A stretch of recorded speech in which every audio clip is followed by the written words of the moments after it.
মাদারীপুরের কালকিনিতে নিত্যপণ্যের বাজার দর কয়েকদিন কিছুটা কমলেও আবার উত্তপ্ত হয়ে উঠেছে। বাজারে পণ্যের সরবরাহ স্বাভাবিক থাকলেও দ্রব্যমূল্যের বাজার ঊর্ধ্বমুখী।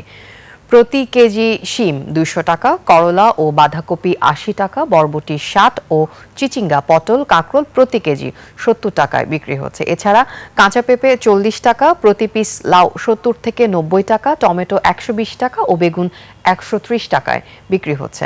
সপ্তাহের ব্যবধানে সব ধরনের মাছের দাম কেজিতে বেড়েছে 50 থেকে 100 টাকা। প্রতি কেজি ব্রয়লার মুরগি 180 টাকা আর সোনালী মুরগি 300 টাকায় বিক্রি হচ্ছে।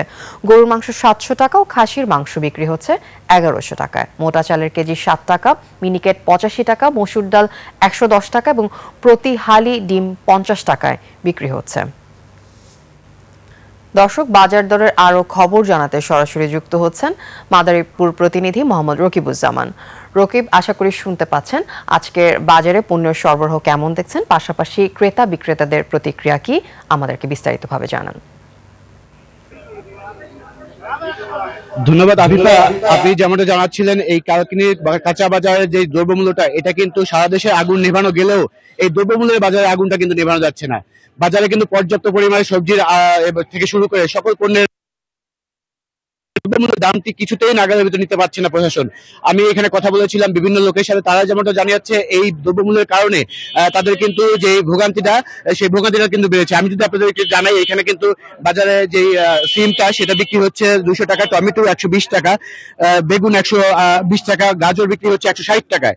এছাড়া ধনিয়া পাতা 180 টাকা এবং কাঁচামরিচ বিক্রি হচ্ছে 180 টাকা করে। পাশাপাশি পাতাকপি 80 টাকা বিক্রি হচ্ছে 70 টাকা করে। এছাড়া আমি ঘুরে দেখেছিলাম মাছ বাজারে, সেখানে কিন্তু প্রতি কেজি মাছ সব ধরনের মাছের দামে কিন্তু বৃদ্ধি পেয়েছে 50 থেকে 100 টাকা করে কেজিতে। এছাড়া মুরগি বাজার, সেখানেও কিন্তু স্বস্তি নেই। সেখানে রয়েছে ব্রয়লার মুরগি 180 টাকা এবং সোনালী মুরগি যেটি রয়েছে সেটি বিক্রি হচ্ছে কিন্তু 320 টাকা করে। আমি গরুর মাংসের বাজারে গিয়েছি, সেখানে কিন্তু রয়েছে 750 টাকা করে গরুর মাংস এবং খাসির মাংস বিক্রি হচ্ছে 1100 টাকা করে। তো এইভাবে যে বাজার মূল্যটা বৃদ্ধি হচ্ছে দিন দিন, সেখানে কিন্তু আমি ক্রেতা বিক্রেতাদের সাথে কথা বলেছিলাম।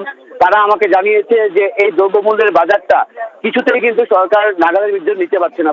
পর্যাপ্ত পরিমাণ বাজার সরবরাহ থাকলেও তারা কিন্তু এইখানে যে মধ্যস্বত্বভোগী, তাদের কারণে দ্রব্যমূল্য বেড়ে যাচ্ছে। একটা কৃষক পর্যায়ে যেই ধরনের দ্রব্যমূল্যের শাকসবজি তারা উৎপাদন করে, যেই পরিমাণ টাকা তারা বিক্রি করে, প্রায় দ্বিগুণের চেয়ে বেশি দাম হয়ে যাচ্ছে।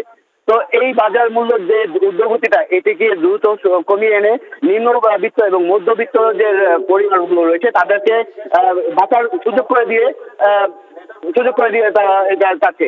তো এই ছিল বাজারের দ্রব্যমূল্য নিয়ে আমার কাছে সর্বশেষ। আতিফা।